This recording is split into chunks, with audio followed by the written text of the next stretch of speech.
I പ്രവർത്തകൻ ജോയലിന്റെ മരണം custody മർദ്ദനത്തെ തുടർന്നെന്ന് കുടുംബം. 2020 ജനുവരിയിൽ വാഹനാപകടത്തെ തുടർന്നുണ്ടായ തർക്കത്തിലാണ് ജോയലിനെ പോലീസ് കസ്റ്റഡിയിലെടുക്കുന്നത്. അടൂർ CI ആയിരുന്ന യു ബിജുവിന്റെ നേതൃത്വത്തിലായിരുന്നു ലോക്കപ്പിലെ അതിക്രൂര പീഡനം. പലതവണ ജോയലിന്റെ തല ചുവരിൽ ഇടിപ്പിച്ചെന്നും സംഭവം അറിഞ്ഞ് സ്റ്റേഷനിൽ എത്തിയ അച്ഛനെയും പിതൃ സഹോദരിയെയും ക്രൂരമായി മർദ്ദിച്ചെന്നും കുടുംബം ആരോപിക്കുന്നു. മർദ്ദനത്തിന് ശേഷം ജോയൽ സ്ഥിരമായി രക്തം ഛർദ്ദിക്കുമായിരുന്നു.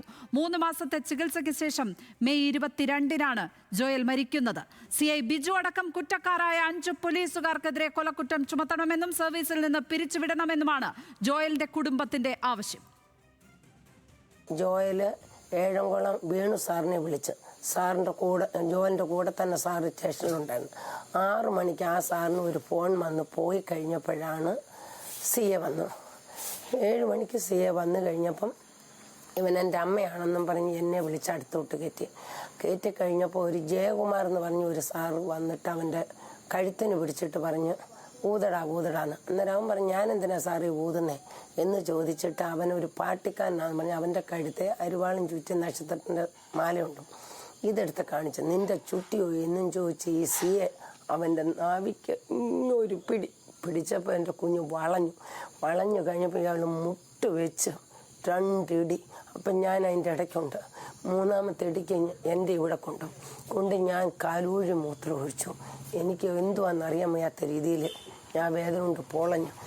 അപ്പോഴത്തേന് അവിടുന്ന് ഇവിടുന്നും കൂടെ 4-5 പോലീസ്, ഷിജു പി സാമ, ശ്രീകുമാർ, ഇവർ വന്നിട്ട് ഇങ്ങനെ പിടിച്ച് അമ്മക്ക് കൊണ്ട് കുനിച്ച് അവൻ്റെ പുറത്തും നാവിക്ക് ഇടിച്ചിടി. ലോകത്തൊരു മനുഷ്യൻ കണ്ടു നിൽക്കത്തില്ല. അച്ചാറ പറഞ്ഞ എൻ്റെ കുഞ്ഞിനെ ഇടി തന്നെ കണ്ടു തന്നെ ഞാൻ ഓടിച്ചത്. സാറേ ഇനി ഇടിക്കില്ലെന്ന് പറഞ്ഞപ്പോൾ ഈ റൈറ്റർ എന്നെ ഇവിടെ കോളറിനെല്ലാം അവിടെ പിടിച്ച് എന്നെ വെളി തള്ളി. ആ വിഷ്വൽ പരിശോധിക്കുമ്പോൾ അറിയാം, ഞങ്ങൾ ഒരു കള്ളവും നമ്മൾ പറയുന്നില്ല. ആ വിഷ്വൽ പരിശോധിക്കുമ്പോൾ അറിയാം ആരൊക്കെയാണ് ഇത് ചെയ്തതെന്നുള്ളത് അറിയാം. എൻ്റെ കുഞ്ഞിനെ ഇടിക്ക് ഞാൻ ഇതുപോലൊരു ഇടി ഞാൻ കണ്ടിട്ടില്ല. എൻ്റെ ജീവിതത്തിൽ ആദ്യമായിട്ടാണ്. എൻ്റെ ഇളയ മോൻ എൻ്റെ കൂടെ നിൽക്കുകയാണ്, അവൻ ഇറങ്ങി ഓടിക്കളഞ്ഞ് ഈ ഇടി കണ്ടിട്ട്.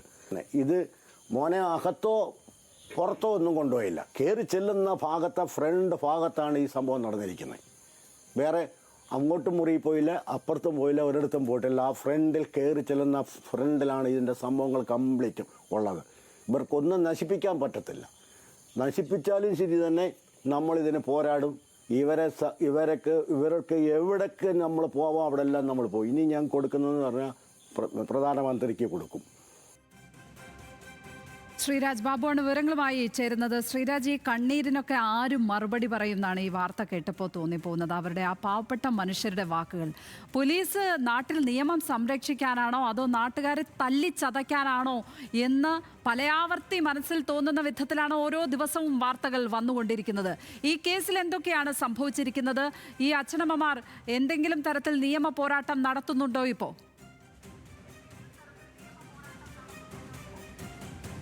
ലക്ഷ്മി, ജോയലിൻ്റെ മരണത്തിന് പിന്നാലെ ഈ കുടുംബം നിയമപോരാട്ടമായി മുന്നോട്ട് പോവുകയാണ്. 2020 ന്യൂ ഇയർ ദിവസമാണ് ഈ സംഭവം ഉണ്ടാകുന്നത്. വാഹനം തട്ടിയതുമായി ബന്ധപ്പെട്ടുണ്ടായ തർക്കത്തെ തുടർന്നാണ് ജോയലിനെ അടൂർ പോലീസ് സ്റ്റേഷനിലേക്ക് എത്തിക്കുന്നത്. പോലീസ് ജീപ്പിൽ വെച്ചും ജോയലിന് മർദ്ദനമേറ്റു എന്ന് കുടുംബം ആരോപിക്കുന്നുണ്ട്. ശേഷം സ്റ്റേഷനിലെത്തിച്ച് അടൂർ CI ആയിരുന്ന യു ബിജുവിൻ്റെ നേതൃത്വത്തിലുള്ള 6 അംഗ പോലീസ് സംഘമാണ് ഈ ജോയലിനെ ക്രൂരമായി മർദ്ദിച്ചത് എന്നാണ് കുടുംബം പറയുന്നത്. നിരവധി തവണ തല ഭിത്തിയിൽ പിടിച്ച് ഇടിപ്പിക്കുകയും ചെയ്തു. ഈ സംഭവം അറിഞ്ഞ് സ്റ്റേഷനിലെത്തിയ അച്ഛൻ ജോയിക്കുട്ടിയെയും അതുപോലെ പിതൃ സഹോദരി കുഞ്ഞമ്മയെയും ക്രൂരമായി പോലീസ് മർദ്ദിച്ചുവെന്ന് പറയുന്നുണ്ട്.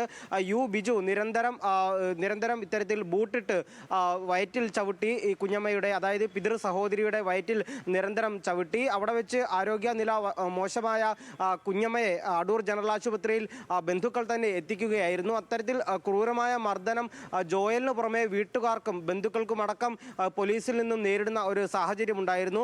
തുടർന്ന് 4 മാസത്തോളം ചികിത്സയിൽ കഴിഞ്ഞിരുന്നു. നിരന്തരം രക്തം ഛർദ്ദിക്കുകയും മൂത്രത്തിൽ രക്തത്തിൻ്റെയും പഴുപ്പിൻ്റെയും സാന്നിധ്യം ഉണ്ടാവുകയും ചെയ്തിരുന്നു. അങ്ങനെ 4 മാസത്തോളം ചികിത്സയിൽ ജോയൽ കഴിഞ്ഞിരുന്നു. ശേഷം 2020 മെയ് 22-നാണ് ജോയൽ ഗുരുതരാവസ്ഥയിൽ അടൂർ ജനറൽ ആശുപത്രിയിൽ ചികിത്സയിലിരിക്കവേ ഗുരുതരാവസ്ഥയിലാവുകയും മറ്റൊരു സ്വകാര്യ ആശുപത്രിയിലേക്ക് കൊണ്ടുപോകും വഴി യാത്രാമധ്യേ മരണം സംഭവിക്കുകയും ചെയ്തത്. അന്നു മുതൽ തന്നെ കുടുംബം നിയമപോരാട്ടം നടത്തുന്നുണ്ട്. മുഖ്യമന്ത്രിക്കും DGPക്കും മനുഷ്യാവകാശ കമ്മീഷനും അടക്കം കുടുംബം പരാതി നൽകിയിരുന്നു. എന്നാൽ ഇവർക്കെല്ലാം പരാതി നൽകിയിട്ടും ഒരു നീതിയും തങ്ങൾക്ക് ലഭിച്ചില്ല എന്നാണ് കുടുംബം ആരോപിക്കുന്നത്. എന്ന് മാത്രമല്ല, ജ്യോതികുമാർ ചാമക്കാല ചേരുന്നു ടെലിഫോൺ ലൈനിൽ. ശ്രീ ജ്യോതികുമാർ ചാമക്കാല, താങ്കൾക്ക് ഈ കേസുമായി ബന്ധപ്പെട്ട് താങ്കൾ ഇടപെട്ടിട്ടുണ്ടോ? എന്താണ് താങ്കളുടെ അറിവ് ഈ വിഷയത്തിൽ?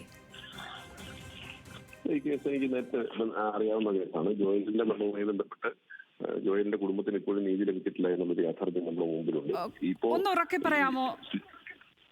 കേൾക്കുന്നില്ല. ശുചിത്വമായി ബന്ധപ്പെട്ട വിഷയങ്ങൾ പുറത്തു വന്നതിന് ശേഷം ഈ ജോയലിന്റെ ബന്ധവുമായി ബന്ധപ്പെട്ട് കൂടുതൽ വിവാദങ്ങൾ ഒത്തുവരുന്നത് മാത്രമേ ഉള്ളൂ. നേരത്തെ തന്നെ ഈ കുടുംബം അവർക്ക് നീതി ലഭിക്കണമെന്ന് ആവശ്യപ്പെട്ടുകൊണ്ട് എല്ലാ പുറത്തിനെയും ശ്രമിക്കുന്നു. ഇപ്പോൾ സുജിത്തിന്റെ കേസ് പുറത്തു വന്നപ്പോഴാണ് ഇതിന്റെ ഗൗരവം എല്ലാവർക്കും മനസ്സിലാകുന്നത്. ഇപ്പോൾ ഓരോ ദിവസവും ഒന്നിന് പിറകെ ഒന്നായി ഓരോരോ വിഷയങ്ങൾ പുറത്തു വന്നുകൊണ്ടിരിക്കുന്നു. അത് പോലീസിന്റെ അട്രോസിറ്റി, അത് നിയന്ത്രിക്കാൻ കഴിയാത്ത ഒരു ആഭ്യന്തര വകുപ്പിന്റെ തലവൻ ഇപ്പോഴും മൗനം പാലിക്കുന്നു. ഇവിടെ ജോയലിന്റെ വിഷയത്തിൽ ഉൾപ്പെടെ ആ കുടുംബത്തിന് ഇതുവരെ നീതി ലഭിച്ചിട്ടില്ല എന്ന ഉത്തമ ബോധ്യം എനിക്കുണ്ട്. തീർച്ചയായും അത് ആ കുടുംബത്തിന് നീതി ലഭിക്കേണ്ടതായിട്ടുണ്ട്. അടിയന്തരമായി മുഖ്യമന്ത്രി ഇത്തരം വിഷയങ്ങളിൽ മൗനം വെടിഞ്ഞ് കേരളീയ സമൂഹത്തോട് പ്രതികരിക്കുവാൻ തയ്യാറാകേണ്ടതായിട്ടുണ്ട്. ശ്രീ ജ്യോതികുമാർ ചാമക്കാല, ഈ വിഷയങ്ങളിൽ ഒന്നിനു പുറകെ ഒന്നായി കേസുകൾ വന്നുകൊണ്ടിരിക്കുകയാണ്. ഇപ്പൊ നമുക്ക് 2 വിരൽ കൂട്ടിയാൽ അതിലും കൂടുതലുണ്ട് കേസുകൾ എന്ന് നമുക്കറിയാം. ഓരോ ദിവസവും വന്നുകൊണ്ടിരിക്കുകയാണ് വിവിധ തരത്തിലുള്ള വിവരങ്ങൾ. കാക്കി ക്രൂരതയുടെ, കാക്കി പ്രതികാരത്തിന്റെ കഥകളാണ് വന്നുകൊണ്ടിരിക്കുന്നത്. അപ്പോൾ ഈ കേസുകളെല്ലാം കൂടി സമന്വയിപ്പിച്ച് എന്തെങ്കിലും തരത്തിലുള്ള ഒരു മൂവ്മെന്റിലേക്ക് നിങ്ങൾ പോകുന്നുണ്ടോ? കാരണം നമുക്കറിയാം ഈ കേസുകളിലൊന്നും തന്നെ ഇരകൾക്ക് നീതി കിട്ടിയിട്ടില്ല എന്നുള്ളത്. അത് ഇവിടെ ശ്രീജിത്ത് വധക്കേസ് അടക്കമുള്ളവയിൽ, കസ്റ്റഡി മരണത്തിലടക്കം ആ കുടുംബത്തിന് നീതി കിട്ടിയില്ല എന്ന യാഥാർത്ഥ്യം നമുക്ക് മുന്നിലുണ്ട്. അപ്പോൾ ഇതിനകത്ത് പ്രതിപക്ഷം എന്താണ് ചെയ്യാൻ ഉദ്ദേശിക്കുന്നത്? ഈ സംസ്ഥാനത്തെ പോലീസ് രാജാണ് എന്ന് പ്രതിപക്ഷം ഓരോ ഘട്ടങ്ങളിലും വളരെ കൃത്യമായി തെളിവുകളുടെ പിൻബലത്തിൽ പറഞ്ഞിരുന്നു. എന്നാൽ അത് പ്രതിപക്ഷത്തിന്റെ വെറും ജൽപ്പനങ്ങൾ മാത്രമാണ് അതുകൊണ്ട് സർക്കാർ കൈയൊഴുകി ഒരു പരിധി വരെ സമൂഹം വിശ്വസിക്കാതിരിക്കുന്ന സാഹചര്യം ഉണ്ടായിരുന്നു. എന്നാൽ ഇപ്പോൾ ഏറ്റവും അവസാനം ശ്രീജിത്തിന്റെ നിയമ പോരാട്ടം, ആ പോരാട്ടത്തിന് ഫലം കണ്ടതോടുകൂടിയാണ് കേരളത്തിന്റെ വിവിധ പ്രദേശങ്ങളിൽ നിന്ന് ഇത്തരത്തിലുള്ള പ്രത്യക്ഷത്തിൽ ഇത്തരത്തിലുള്ള തെളിവുകളുമായി പൊതുസമൂഹത്തിന് മുന്നിലേക്ക് ജനങ്ങൾ വന്നിരിക്കുന്നത്. അപ്പോൾ താങ്കൾ സൂചിപ്പിച്ചതുപോലെ 1, 2, 3 കേസുകൾ കൊണ്ടല്ല, ഓരോ ദിവസവും പുറത്തു വരുന്നത് ഭീതിജനകമായ കേസുകളാണ് പുറത്തു വന്നുകൊണ്ടിരിക്കുന്നത്. ഇത് വളരെ ഗൗരവമുള്ള ഒരു സംഭവമാണ്. സംസ്ഥാനത്തെ പോലീസിന്റെ അല്ലെങ്കിൽ ആഭ്യന്തര വകുപ്പിന്റെ പരിപൂർണമായ പരാജയം, അല്ലെങ്കിൽ പോലീസിനെ കയറൂരിന്റെ പശ്ചാത്തലം. പോലീസിനെ കയറൂരി വിട്ടു പറയുമ്പോൾ DGP റാങ്കിലുള്ള നമ്മുടെ മുഖ്യമന്ത്രിയുടെ ഏറ്റവും വിശ്വസ്തനായ ഇവിടെയുള്ള അവർക്ക് എല്ലാ പ്രൊട്ടക്ഷനും പോലീസിന്റെ ഭാഗത്തുണ്ടാകുന്നത്.